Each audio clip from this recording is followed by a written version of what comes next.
What up, though? Welcome to Gangsta's Paradise. This is where I kick cautionary street tales. Click that subscribe button, click the like button, and click that little bell. That way you can get notifications whenever I drop an episode. Support Gangsta's Paradise by purchasing a Don't Judge Me t-shirt from Teespring. I've been broadcasting for approximately 16 years. I have a degree in communications.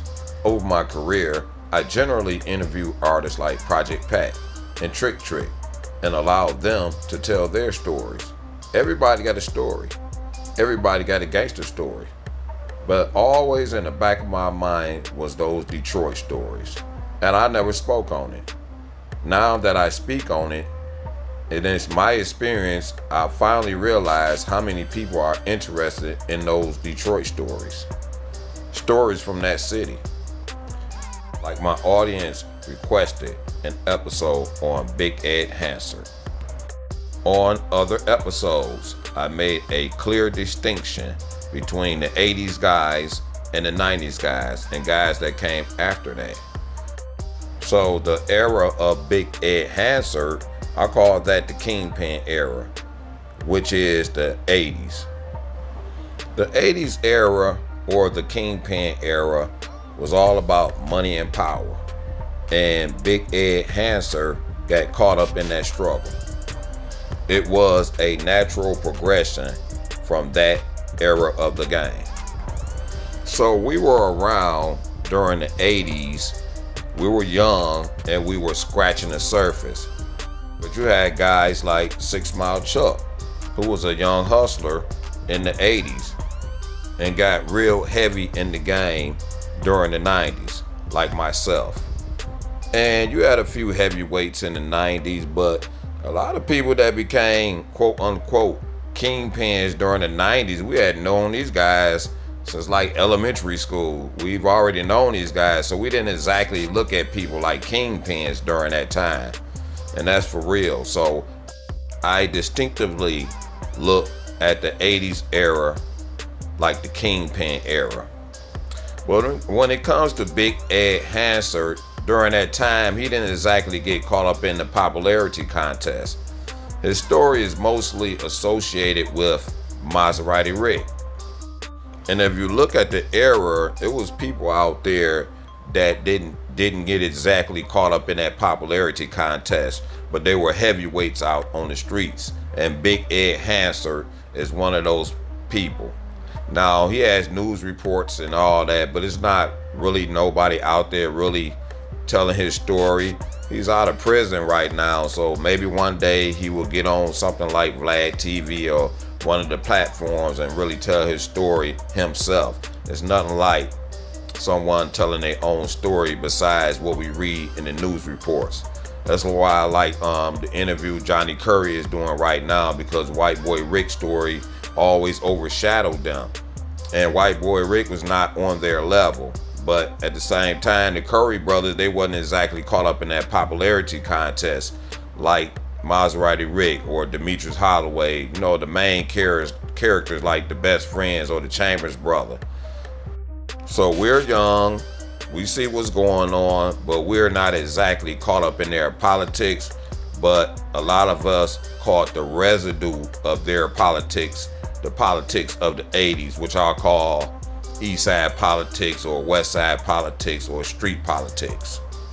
Make sure y'all subscribe to this channel and share this episode. Click that like button.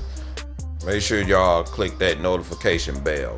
And I really would like to take this time to salute a humble soul and Khalid Mian Wolf out of Philly. I want to thank y'all for subscribing to this channel. I really appreciate that. Big Ed Hanserd, or Black Ed. Most people that's familiar with Big Ed's story, they know about the outstanding beef that he had with Maserati Rick. And one of Maserati's hitman, Nate Boone Craft, this is what he had to say about Big Ed. He stepped in.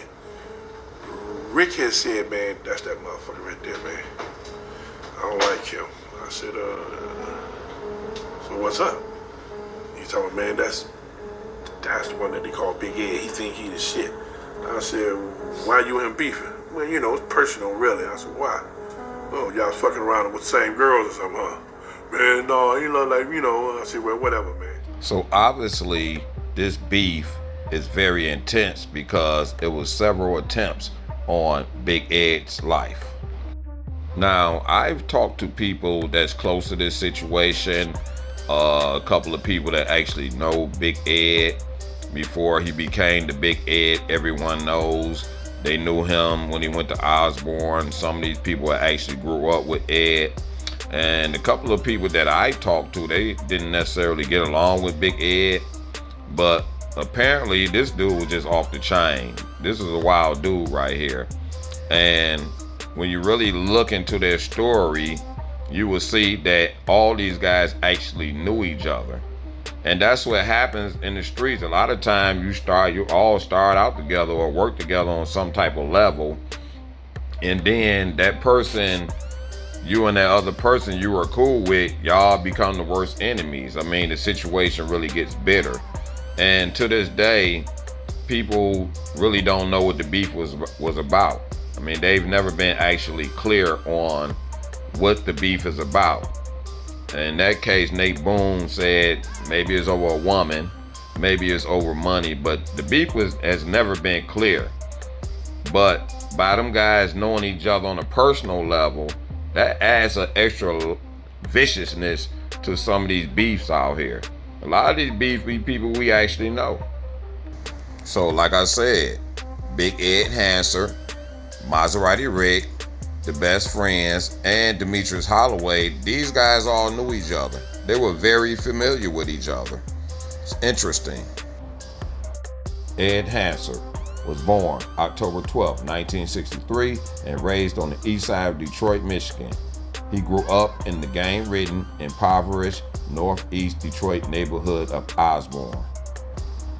Hanserd made his first steps towards becoming a drug lord as a low-level marijuana dealer. You know, that's how a lot of them start out. They start flipping a lot of weed, and you know, they want to do the bigger things and get into other things. While his marijuana business eventually provided him with a sizable income, he still hadn't attained the kind of success realized by two childhood associates, Maserati Rick Carter and Demetrius Holloway. Like I said, these guys all grew up with each other. You know, that's one of the things people just didn't know about. And as they said that he was actually getting work from Carter and Holloway, but he probably necessarily didn't like to be in their shadows. Much like the Best Friends, they didn't really want to be in the shadows of Maserati Rick. They wanted to do their own thing. And apparently Big Ed Hanserd, he want to branch out and do his own thing. He don't want to be in the shadows of Maserati Rick. At least this is what it appears to be like. While some attribute the hostilities to a debt owed to Carter from Big Ed, others trace the bad blood to Hanserd's expansion into territory already held by Carter.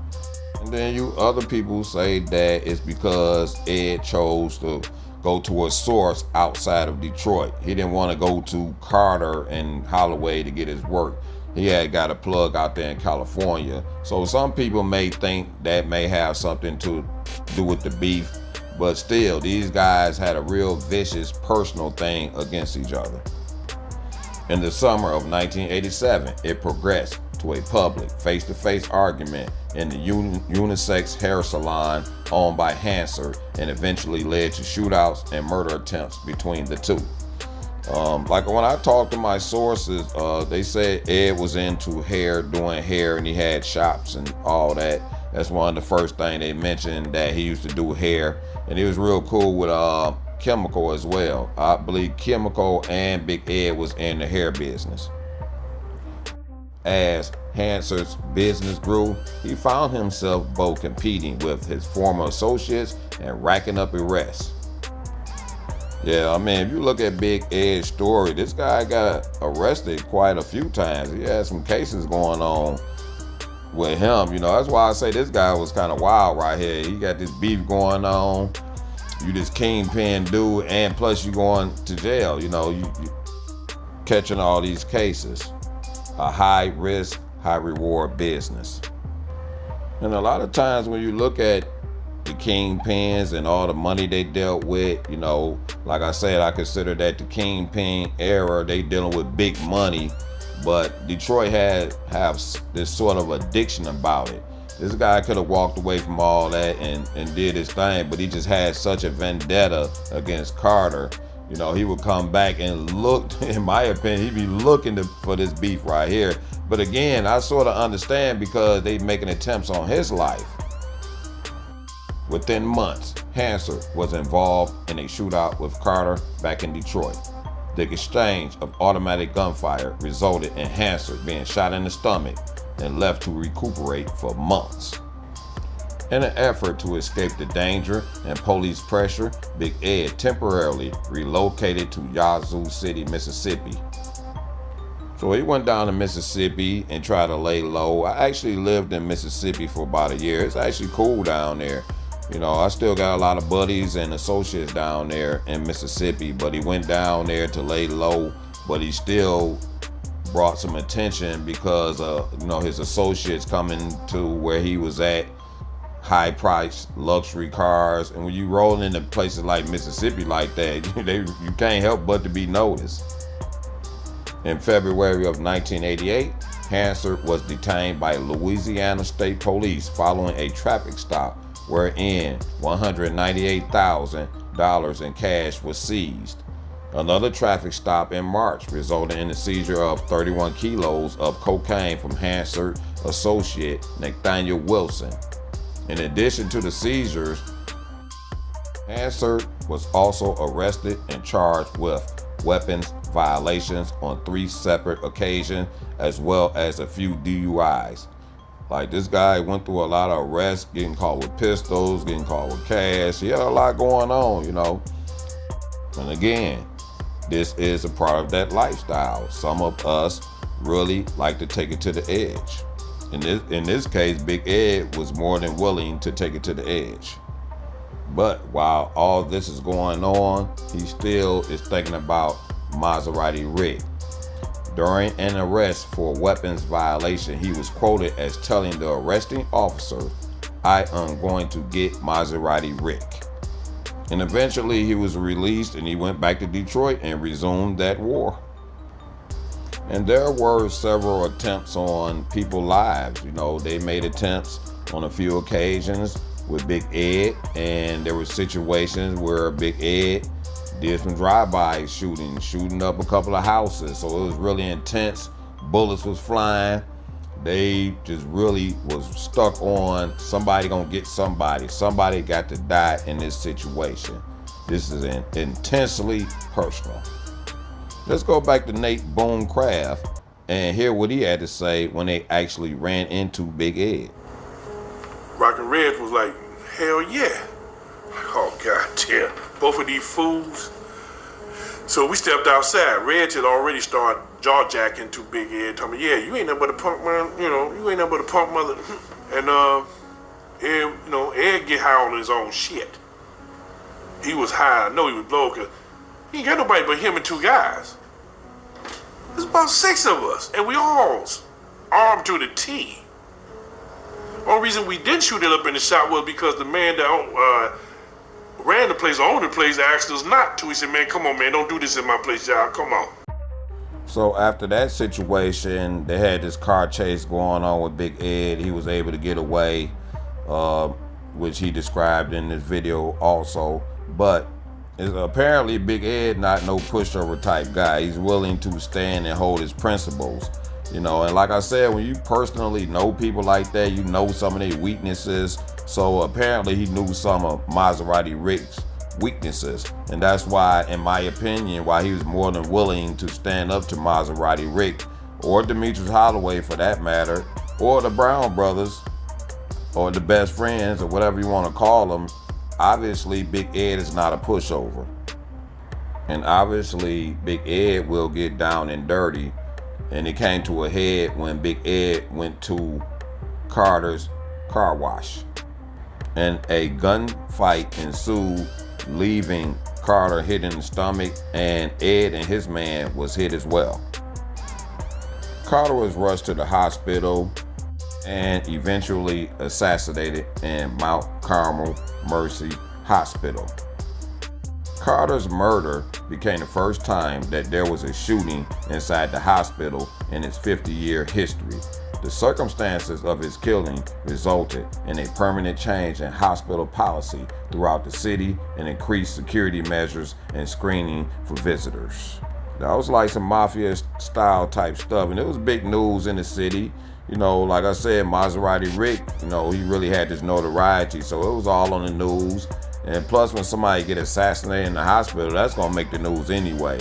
And people across the world know about this situation. They know about how Maserati was buried.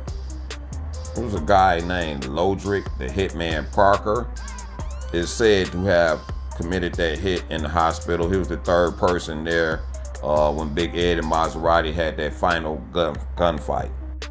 Demetrius Holloway was assassinated in 1990. I've had requests from the audience to try to get Mr. Ed Jackson Jr. on the program.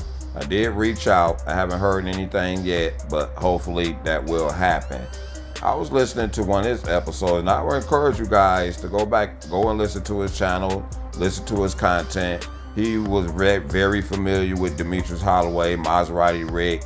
He's familiar with all that. He dealt with them, and he has good content talking about these guys. But he had a real interesting theory on Demetrius Holloway's death, where he think that Big Ed Hanserd actually made that hit as well. So if that's true, it really makes sense if you really look at it.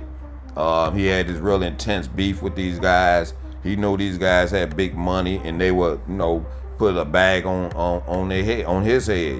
He's well aware of all this, and plus it was already many attempts on his life, so he trying to get rid of all his problems. And he know that Demetrius and Maserati, they boys. I just think that Mr. Ed Jackson Jr.'s theory make a lot of sense, at least in my opinion. Originally, all of these guys were the underlings of Demetrius Holloway and Maserati Rick, whereas the best friends were the enforcers. And for various reasons, he didn't want the best friends as his enforcers anymore, so he brought in the Monster Squad. The Monster Squad, these guys, they not no joke, so I'm kind of familiar with that one too. So some of that stuff is like firsthand.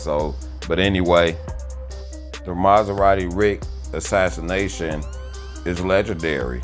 Like I said, it was on the news, and it amazed people that somebody was that brazen to go inside a hospital and commit an assassination. It was that intense. Nate Boone Craft may have insinuated that the Brown brothers or Boogaloo or whoever actually assassinated Maserati so they can go ahead and secure their connect and move on for being in the shadows of Maserati. But for me personally, I believe more in what Ed Jackson Jr. is saying. But again, we don't know. We don't really know what happened with Demetrius Holloway. So we scratching the surface at the time. Like I said, we wasn't involved in their politics. We trying to come up ourselves. I believe this had to be around 89, and looking at the time spans and the times he went to jail and prison and all these cases that Big Ed is handling. So we used to get big apes from people, and we knew this guy.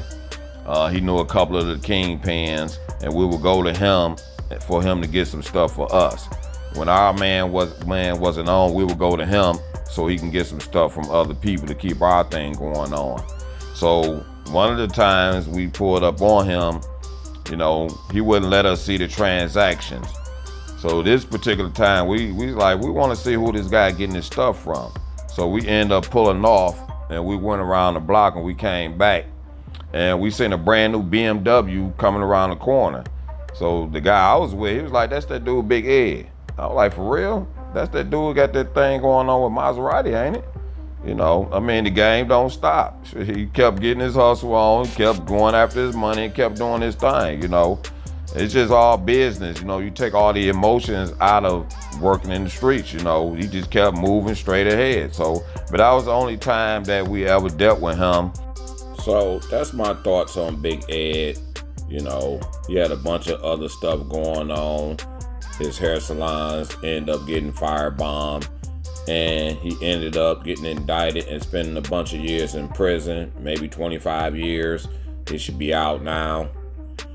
Subscribe to this channel. Click that like button, share this episode, and click that little bell. That way you can get notifications for whenever I drop an episode. It's Gangsta's Paradise. One love, family.